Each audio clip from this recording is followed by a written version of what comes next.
Welcome to the 18th edition of the Pan-African Pyramid Show here at Fair Hotel. This is the People's Pan-African Parliament that sits here every Friday from 5 to 8 p.m. and the recorded version runs on NBS television on Saturday from 4 to 5 p.m. with their speaker, Andrew Irumba Katsabe. Tonight we delve into a topic that speaks to the very heart of East African geopolitics and diplomacy. The contrasting receptions of Ugandan President Yoweri Museveni and Kenya's Raila Odinga in South Sudan. The region has long been a hotspot of political maneuvers armed with conflicts and strategic alliances. South Sudan, the world's youngest nation, remains fragile. Its leadership navigating complex internal and external dynamics. President Museveni's visit was met with open arms, while Raila Odinga, an African Union envoy for infrastructure development, was denied an audience with opposition leader Riek Machar. What does this signal about the power play in East Africa? What does it reveal about the role of Uganda, Kenya, and the African Union in shaping South Sudanese future? Tonight, we are privileged to have two distinguished speakers, Thomas Lisafri, a freelance journalist and a researcher, and Dan Rugarama, a chairman of the Pan-African Movement, Uganda chapter, and a civil rights lawyer who will offer deep insights into the intricacies of this issue. But as we engage in this discourse, let us do so with the spirit of Pan-Africanism, seeking solutions, fostering unity, and understanding the broader implications of such diplomatic decisions. Ladies and gentlemen, I'm glad to meet you and to host you once again here at Fair Hotel. Let me begin with Daniel Rugarama. Your question is very provocative in the sense that you require of me to compare the two leaders as in the President of the Republic of Uganda, His Excellency Yoweri Kaguta Tohaburga Museveni, is welcome at Joa International Airport, and our uncle and senior Baba Odinga Raila, the contestant of the African Union chairmanship, and quite a figure in the politics of Kenya.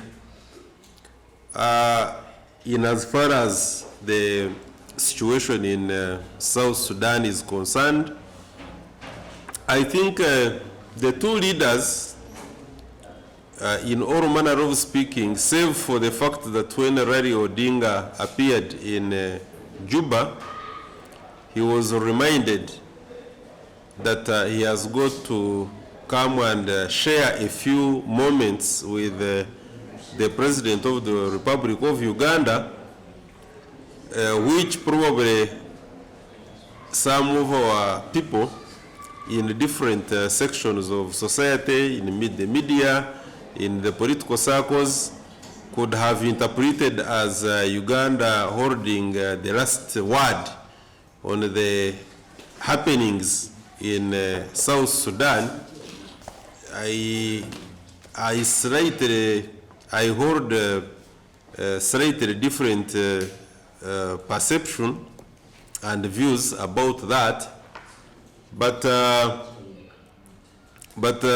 in all fairness, I think that the two leaders are each adding to the possible solution to what is obtaining in South Sudan, because we certainly have got collapse of business, we have got a collapse of lives are being lost, we have got absolute now, if we are talking about, because it hasn't been better previously, the misrule in South Sudan, but now we seem to be at the peak of that particular misrule. Therefore, that's why I hold the view that the two leaders Raria Baba Odinga and His Excellency Yoweri Kaguta Museveni, under different auspices, are all making a contribution to the stabilization of our sister neighbor, South Sudan. It is my view, for instance, that fairly now, our population, both in Uganda, Kenya, if you like, very well know the happenings in South Sudan. It is very unfortunate that since 2011, South Sudan, which is arguably the youngest country, globally speaking, has been marred with a lot of instability, so much killing, that even the so many agreements they have given themselves, they have not been able to meet them.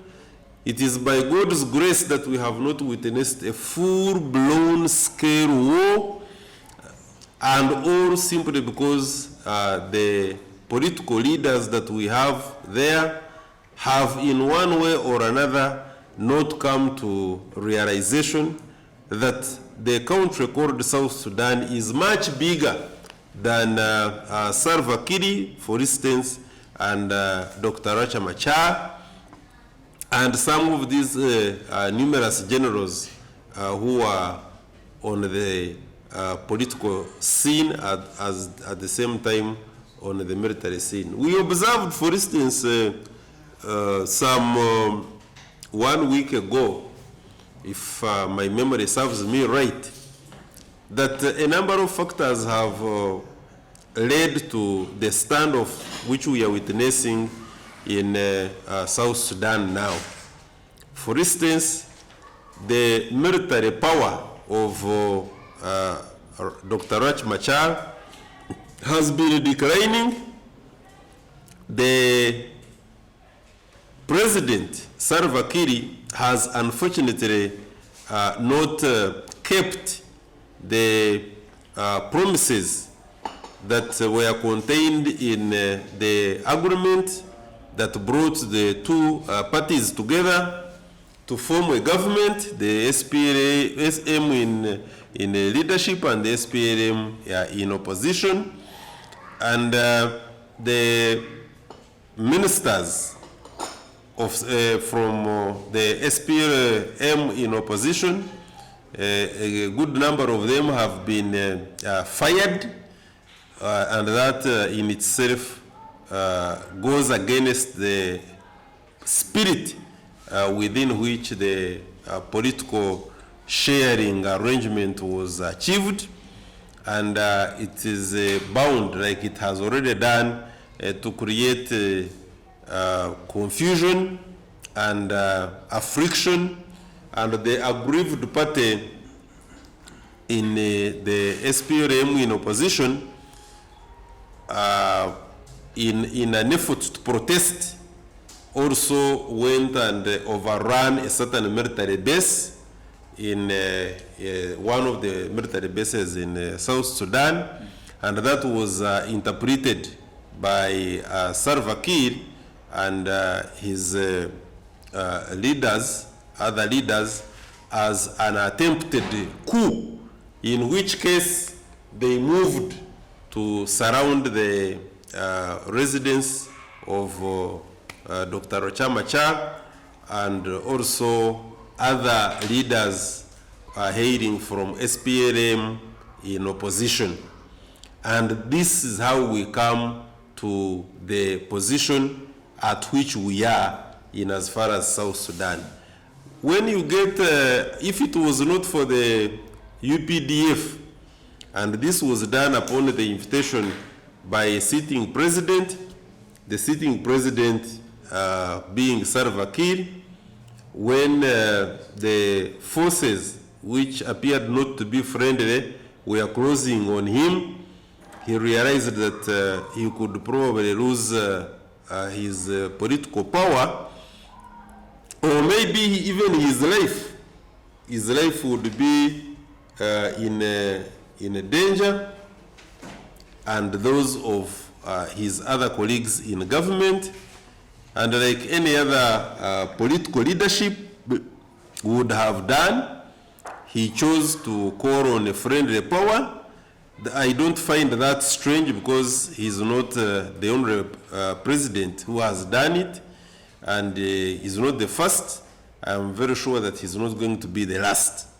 And therefore he called upon his big brother, the influencer of the political activities, generally speaking, on the East African region. The bulldozer. And he immediately sent in his forces to secure the key installations like the airport, like the presidential palace, and other key installations. I want to believe probably maybe like the oil fields and some other key installations that they could have shared with the leadership in Juba. And I want to believe that that semblance of protection, which has been given by President Museveni, is something that has made South Sudan reach where it is now. Otherwise, it would be reading a different story altogether. And probably it should also be understood that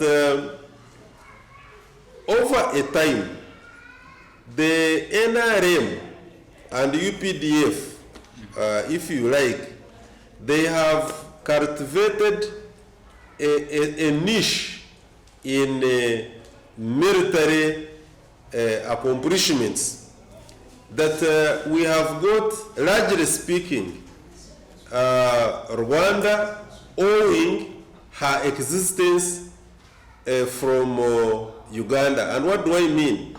That the crop of the present day Kagame was actually a consequence of the training which and the Rugarama which they got from Uganda. It is like a part of UPDF or NRA simply going into Rwanda, and what they are doing now is nothing but what NRM used to do in the 80s, late 80s, early 90s, and probably a little bit of the 2000s.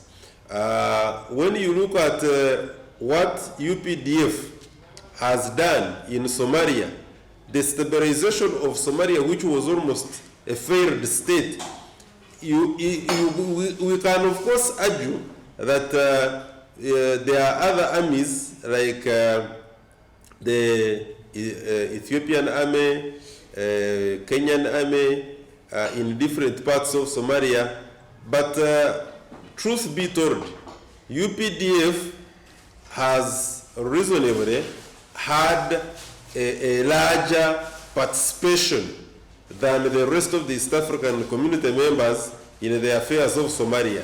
When you go to DRC, still you'll find that UPDF is doing more of the stabilization of Eastern DRC than majority of these other countries. And again, what is maybe of importance also is that our viewers and other participants should realize that in majority of these interventions, it is on the invitation of the host country.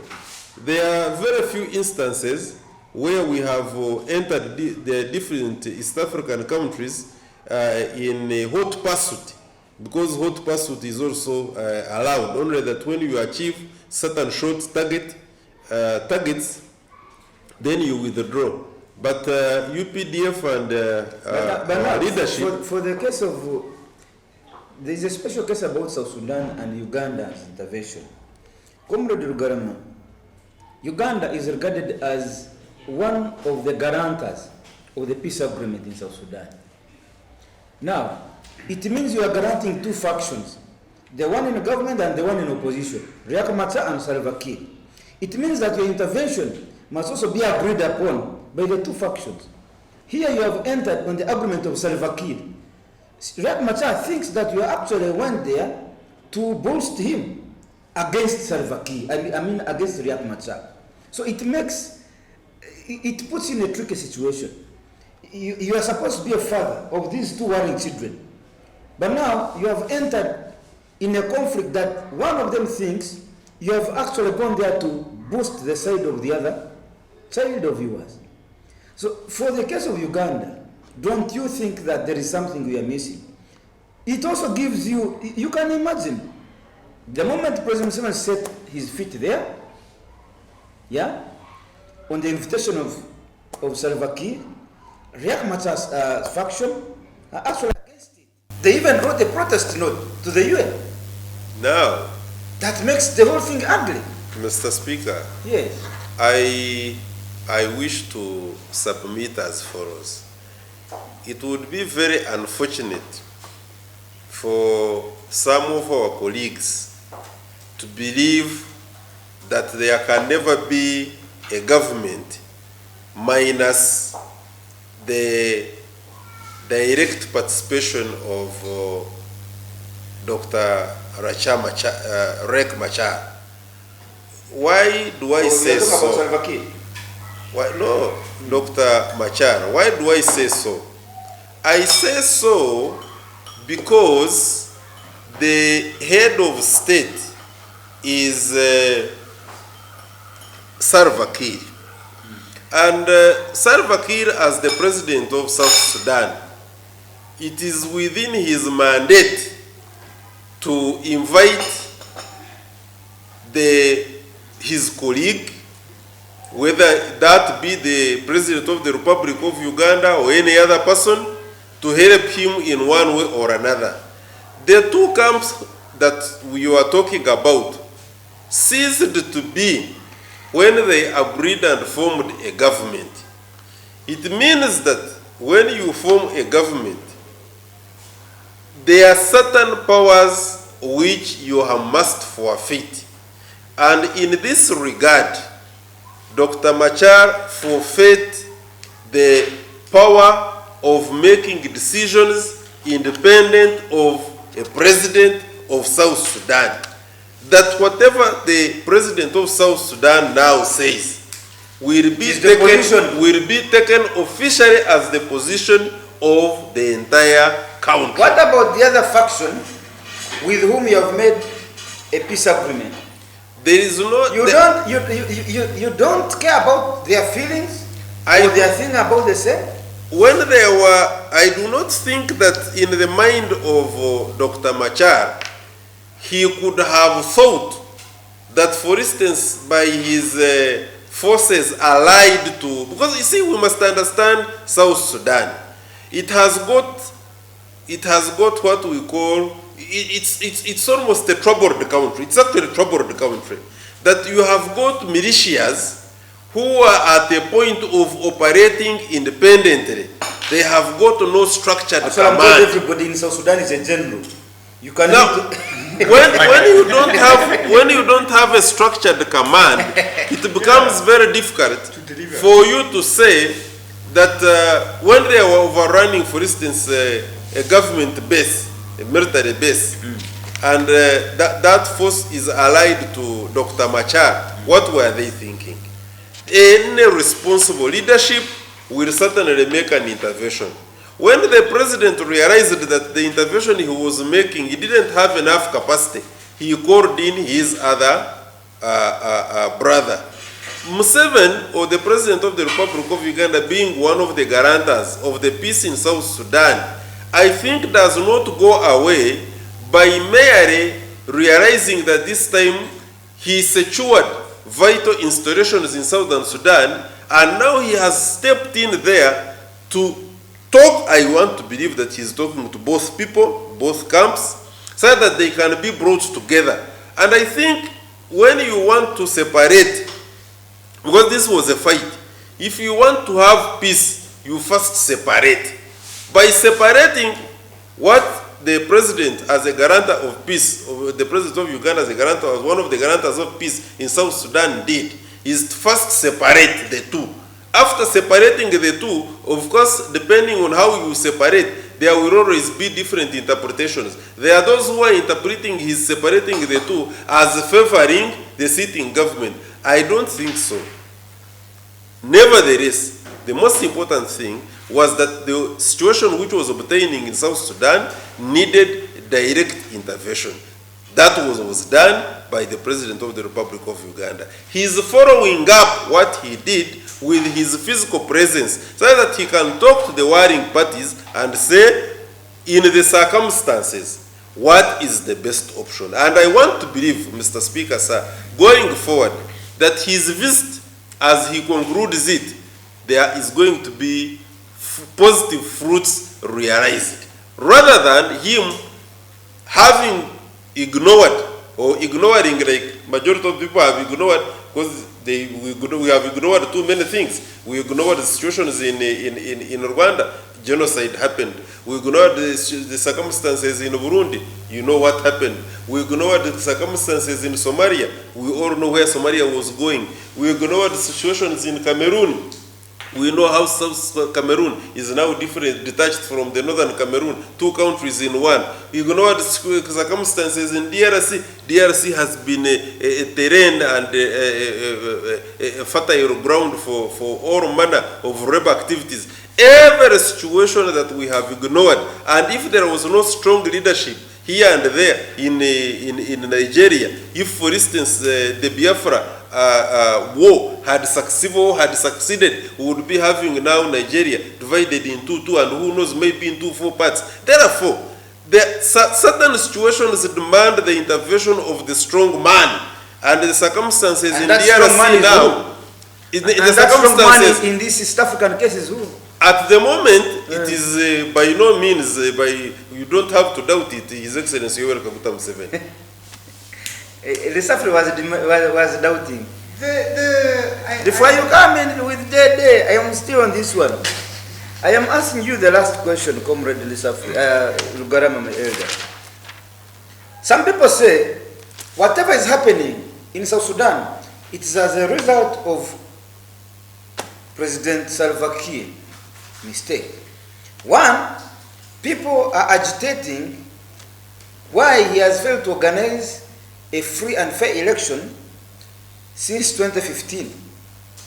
Because they had agreed that they will conduct an election, but now it is 10 years later, he has not organized any. There are some other, secessions they had gone into, and he has respected none. And as a result, he has created, there has emerged more about 12 rebel groups. The other time it was only Riek Machar, with whom he was, by the way, in the main government, South Sudanese People Liberation Army. But then they created a faction in opposition. So they were one. They only split.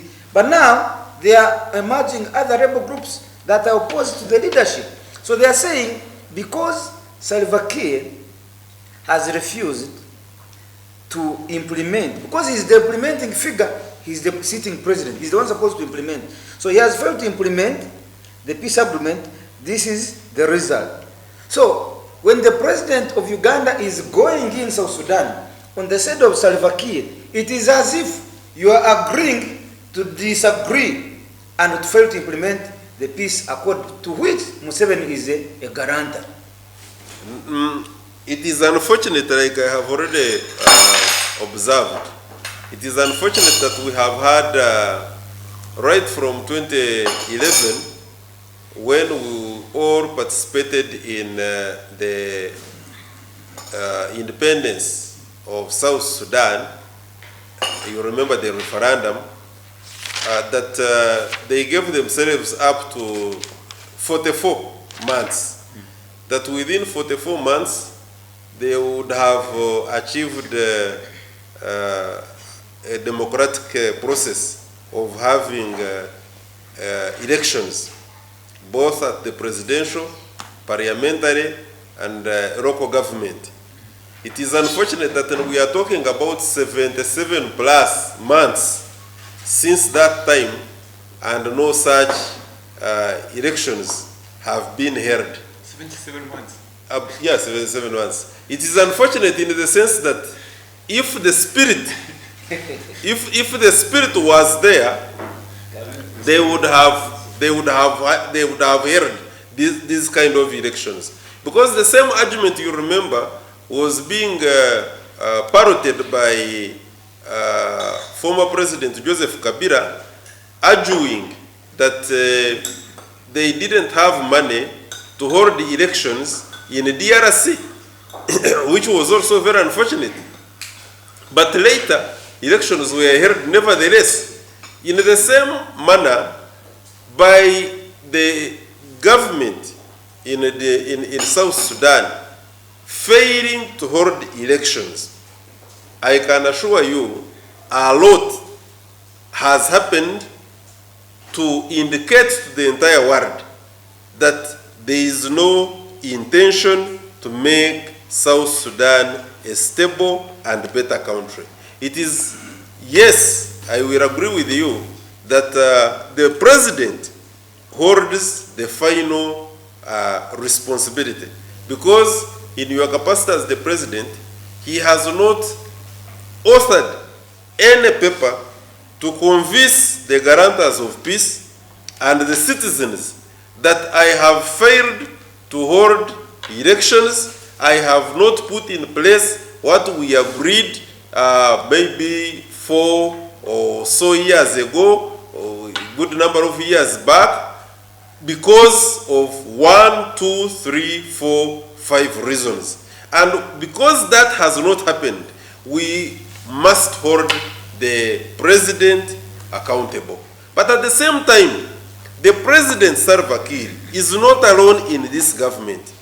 There must have been and still are conditions in place being present, like for instance, when you look at the creation of the multiple paramilitary factions that you are talking about, militarism in South Sudan now has become a business. Why? The economy has been failed, it has become dysfunctional, and the international community only rewards people who are on the peace mission. The peace mission negotiations, the invitation of the paramilitary groups or the rebel outfits to come and join in the peace negotiation has now become a business, and that is why we see partly why we see multiplication of paramilitary groups, rebel outfits, because South Sudan's conditions are that whoever joins militarism benefits by way of salaries and allowances. Actually, they have told me, a South Sudanese national has told me, war is more profitable now in South Sudan than petrol. Because there is actually no petrol.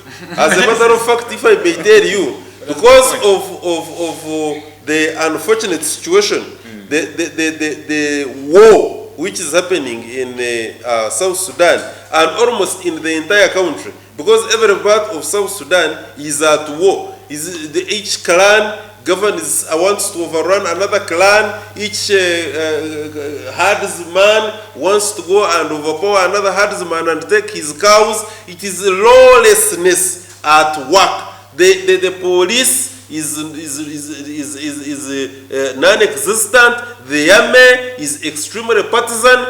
We almost have a failed state, and that's why I said, and I want to repeat, that if, for instance, this time around, like it was the President of the Republic of Uganda intervenes, we would be having the overthrow of a leadership and would be having blood cleansing in a country called South Sudan.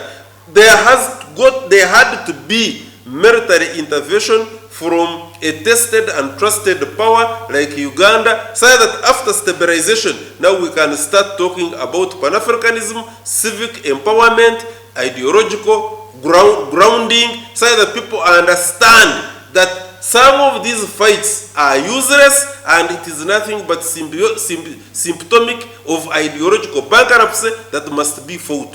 Free your mind, free your mind now. Comrade Thomas Elisafre, And then we're looking at the why, right? My comrade here have said that it is because it was Salva Kiir thought that Riek Machar was doing a coup, so he imprisoned him first, right? Some other people say that it is because Riek Machar was getting the agreement out of the hands by trying to recontrol the Upper Nile regions that it threatened the security, the national security. There is many hypotheses here. I have expressed mine before. As I always say, when you go to such problems, you have to follow the money. You have to follow the money. And the money in South Sudan is oil. As much as we understand that the money in Congo is a lot of different minerals, in South Sudan there's a lot of oils, right? And a big part of the peace treaty agreement is actually a treaty that says who take which side of the oil, how many percent of it, and it divides the power within two different type of zones, the military power, the administrative powers, right? And so as soon as that petrol was flowing in, the agreement worked. Both factions managed to have enough to support and to build their supporters. South Sudan was growing. Growing to what? Something like 7 billion GDP, right? That 7 billion GDP is both little, but we will see that it's not the smallest in East Africa. We'll see later the case of Burundi. When they come to stop dividing this money, why did the money stop flowing in? Simply because Northern Sudan, which is called Sudan, started a war. And within that war, what happened is quite clear. They target the pipelines. Any war target the pipelines. The Ukrainians and the Russians, they targeted the pipeline that goes from Russia to EU. All the pipelines are key infrastructure at war, and they are also easy to target, really easy to target. So what you have is the situations where the two factions that govern Sudan, calling it a sovereign state if you want, but at the end it was two factions making a deal to govern Sudan, and those were two factions led by leaders that are more than 70 years old, right?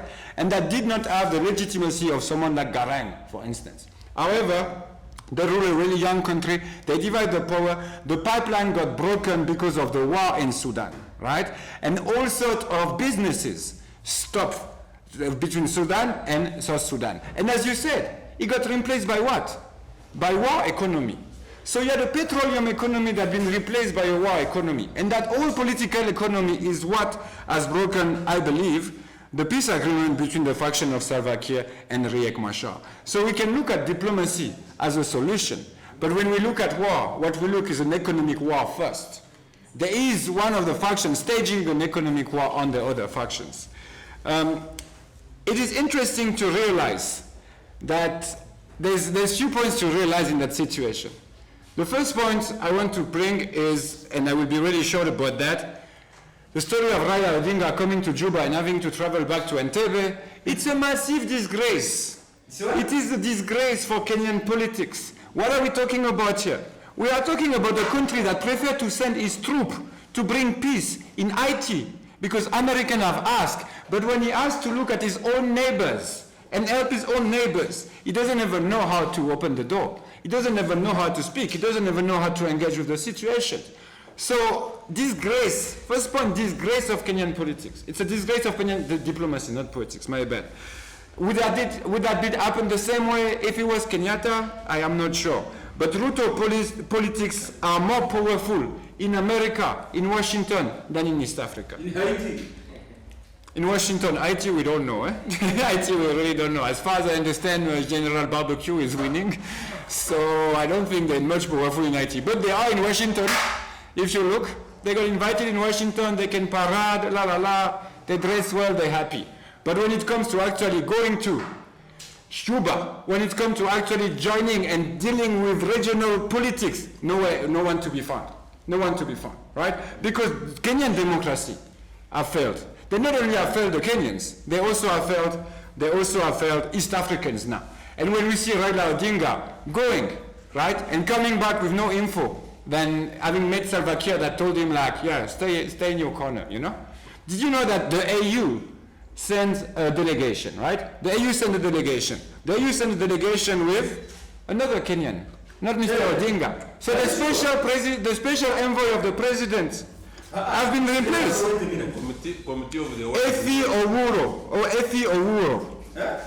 Owuro. I don't know.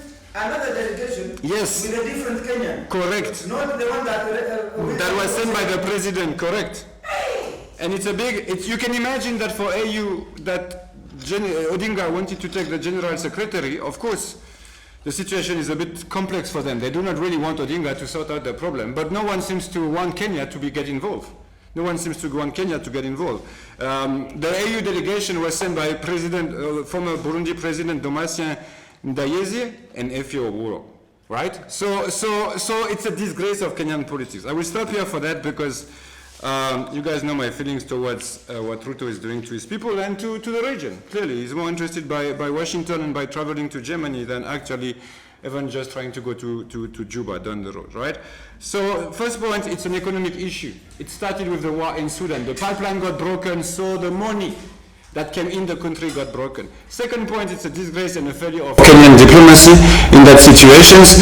And it shows the power of President Museveni, but not only the power of President Museveni, it shows who is holding the situation. So now, that you would be, when you say everything you're speaking, you're ending up with it shows the power of President Museveni. Correct. It's as if you're saying that Salva Kiir in South Sudan, when he told William Ruto come back to Kampala Odinga and speak specific Entebbe State House and seek for permission, Museveni knew that there was an African Union delegation going there. But with another Kenyan. After a few days after. Kenyan, Yeah. Museveni knew. I don't know if he knew who was going to the next delegation. They couldn't have done that without consulting him. Definitely, I believe he also has the cities in the UN, but so they have deflated but it is important that we have independence, different organization coming. AU, East African Community. You agree that by doing so, they have deflated two people, Raila Odinga and William Ruto, the president. No, remember, William Odinga was the biggest contender for the AU Commission chairmanship. Yes, correct. And he was not even sent by the AU to go and deal with the situation in Juba. And it is why? It is because clearly Kenyans are absolutely failing these situations. And it's because of the state of Uganda. But I want to bring back the claim, right? Please go. The claims by the opposition in South Sudan are really important. They are not small claims. Now, who has scored my team? Rugarama. You see now factional problems. Go ahead. Have I distracted you? Go ahead. You see, when I get into where was I? The UA delegation, right? The AU delegation. So the South Sudan oppositions is saying that UPDF are killing civilians. South Sudan opposition is saying that UPDF are playing one side, and they have as you say, launched complaint not only in UN, but in AU, African Union, United Nations, African Unions, and in East African Community. So they have said, and they must come with some sort of evidence. I don't know, I haven't seen them, but I imagine that they must try to argue their case. But if there's any soldier killing in South Sudan, it must be the soldiers. This is my point. To Riek Machar and Salva Kiir. I wish it was that simple. Don't even respect the humanity. They kill like they're killing buffalo. It's unfortunate that as a journalist I know, I have my little contacts, and my contacts in Gulu are telling me that there's a lot of bodies. In Gulu? Yeah, in Gulu. Are telling me that there's a lot of bodies. South Sudan, Gulu of Uganda. Gulu of Uganda. What are they doing? In the barracks. From where? So there is a lot of dead soldiers. From where? From Uganda. Uganda right now has a lot of... They have been killed from South Sudan, then they repatriated back to Uganda. I don't know, but I suspect that the cost, I want to speak of the cost of the war. That's what I'm trying to bring here. And the cost of the war cannot be seen in Kampala. You know, Gulu is almost neighboring South Sudan. That is the nearest. It's the northern barracks for UPDF. That's where they deploy their base. So he is saying, you know, he's a researcher, a journalist, he's saying, some soldiers you sent South Sudan, they are coming back dead, but they are depositing them at Gulu barracks. They bring back the soldiers that are dead, both in Congo and in Sudan. I don't know where they bring back those of Congo, but we know that there's also a lot of dead. No. I mean, there is in Gulu right now. The barracks are really busy, and everyone can see it. It's not just it's not a journalistic thing. Do you have some information on that? Because I know your networks within the system. I Or you fear to speak? No, I do not fear to speak, especially if I have my facts correct. But in this particular case, I have not gathered those facts which Nduguru Safri is putting in the media, probably I will allow him time to defend those allegations. Please. The cost of the war. The question is the cost of the war. The conversation, yeah, the soldiers, a dead soldier is a cost of war. I know how you have concluded the matter. Okay, listen. No, I'm not concluding the matter, I'm opening it. The cost of the war. What is the cost of the war? Well, how much did the cost of course for Uganda, how much is the cost of UPDF in Congo? 400 billions Ugandan shillings, right? That was the cost since the operation is in 2021. Uganda entered DRC in 2000, in 2013, right? So the UPDF are in South Sudan, sorry, in Juba, but also in the country since 2013. What is the cost of that operation? The cost of that operation is both financial, because we are deploying currently the army in two fronts, right? Which is spreading the army. We know that it's possible because the UPDF are quite strong, but it is still a cost, right? A financial cost, right? And that financial cost has a second element, which is the human cost. What is the human cost of the war? And we do know that there is coffins that are coming back to Uganda. I don't have numbers, I don't have pictures to show you, because obviously all of this is underlined, but we do know that there is coffins coming back to Uganda in both front. I am not the UPDF, so I wouldn't be able to tell you you have more people dying in South Sudan or more people dying in Congo. But what I know is that they're dying. There's soldiers dying on the front line right now, and that's part of the cost that we're not discussing. We're not discussing the cost for the young soldiers that are sent to war, right? And that will come back in the spirit of Pan-Africanism. In the spirit of Pan-Africanism. But it is real. And why is it real? It is real because, as you said, and the topic is about security and peace, there is a form of re-emergence of rebel groups. There is new rebel groups that have been announced, even here recently in DRC. Thomas Lumbaya, if I remember well. And as you said, there's also a lot of new rebel groups that are emerging in South Sudan, right? And those rebel groups we know, they know no borders. Maybe they are even more Pan-African than their president sometimes, because they really travel all around without borders. They travel all around. So a threat for South Sudan is a threat for Uganda when it comes to those rebel groups, right? So it is quite clear. It is quite clear that it needs to be looked at, and it needs to be looked at regionally. Because when you don't look at it regionally, then you create scissions, you create divisions. And today I don't think the Kenyans have the capacity to develop any sort of anti-South Sudanese or anti-Ugandans or anti-Congolese politics. But tomorrow we're not sure, right? So things have to be dealt together. After looking at the cost of the war, I want to also speak of another key point of East African security that for me is a key point that we do not speak about. We do not speak about. And yes, South Sudan is a big concern, but we also know that South Sudan is looked upon. There is, like the AU, the UN, right? There is a lot of actors involved. There's a situation. I'm not saying it's not going to go wrong, but people look at it. The situation we don't look at is in Burundi. A lot of people think Burundi is stable. As we speak, Burundi has almost no electricity the whole day. The whole day. Things are getting worse and worse. Burundians have to go to east of Congo to find some petrol, right? And we know the situation of the east. Now they even have to go to M23 control zone so they can bring back petrol, right? We do know that Kone Nanga is also staying around there, right? And we do know that Kagame do not really like the president of Burundi. He doesn't like the situation. The president of Burundi claimed that he has been trying to topple him many times already, right?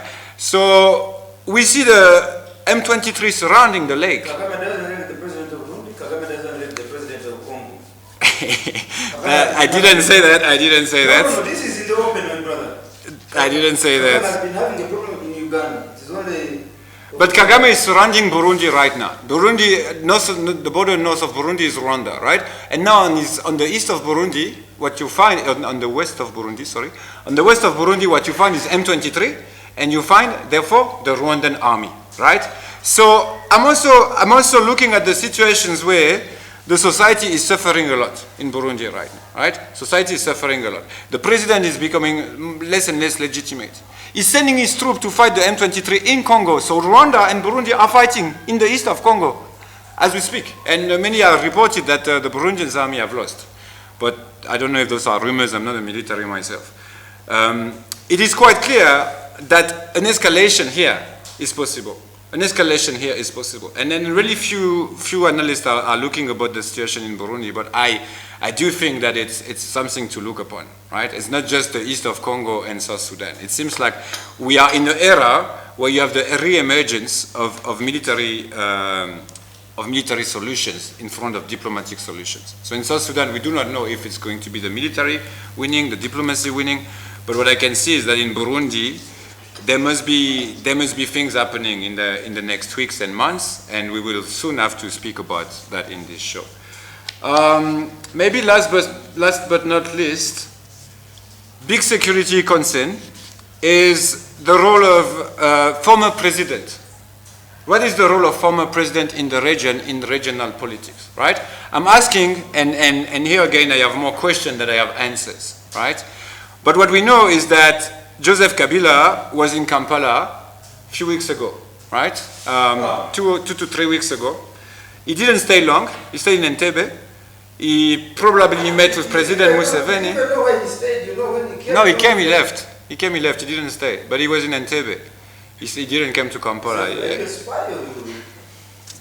I do my work. I bring information. But the question, no, but it's open knowledge. It's not just me. It came on the press. No, what is the role of former president? He shares intelligence information with the Central French Intelligence Authority. You guys are gonna cut and edit. Where is he? When he left? What did he discuss with himself? I can tell you, if we would have slept in Kampala, I would have tried to find him there. I want an interview with that man. Long time. It's been a long time. I saw him once in a restaurant in Johannesburg. Getting back, Kabila, the role of former president.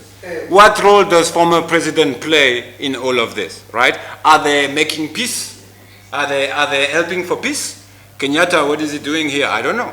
Kabila, what is he doing here? I don't know. We know that Donatien, the previous president of Burundi, the former president of Burundi, I went to Juba with the AU. But we want to ask the question, what is the role of former president, and how can we make sure that the role of former president is to bring stability and peace? Because many Congolese right now accuse Kabila of being part of the situation in the East. Many people accuse Kabila of having dropped his puppet, Colonel Nanga, in the M23, so he can, of Tshisekedi, so he can say, look, next election, look, Tshisekedi, it's a mess in the East. Under my governance, the East was safe. It was safe, but all the minerals were going somewhere else, you know? So what is the role of those previous presidents? What is the role of Kabila right now in the conflict in DRC? I don't know. Why is he traveling to Entebbe? I also don't know.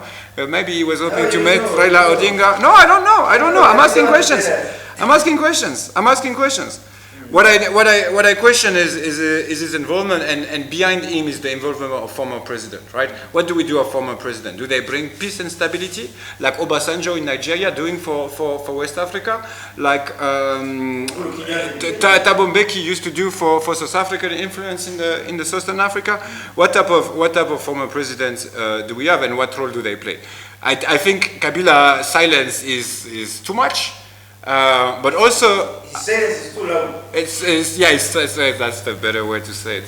For us to have a clear-headed leadership in the entire Sudan, because now they call themselves Sudan, but the entire Sudan, I want to reiterate Comrade Rugarama's words that we must have a loser and a winner, so that the loser now respects the leadership of the land. This is what happened in Uganda here.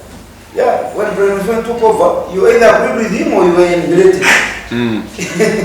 You either agreed or you were inherited.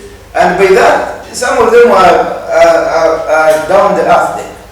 You will find them when you go. 6 feet under. Yes, so I think, and this is true, because when you look at the conflict in South Sudan, you realize that right now somebody starts another group there and he names his soldiers Colonel, Lieutenant Colonel, General, and their ranks. They give themselves ranks. So you can meet 1 million generals. But it's part of the peace deal. The more general you have, the more they have better salary and the less they attacked and they want to go to the economy of war. If you yourself, conducting a ceremony where you can give yourselves ranks and those ranks really matter in the country, there must be a leadership. Thank you so much, comrades, Comrade Lisafri Thomas and Dan Rugarama and our comrade there. Thank you so much for being part of this debate. Follow this show tomorrow, Saturday, from 4 to 5 p.m. on NBS Television, our partner sponsor. But we're also on our social media platforms, the YouTube channel, Pan-African Pyramid. Lisafri Mutatina is on Twitter. Pan-African Pyramid is also on Twitter and Instagram and TikTok. Follow us on our social media platforms and let the discussions continue. Your speaker is Andrew Rumba Katusere. Till next Friday.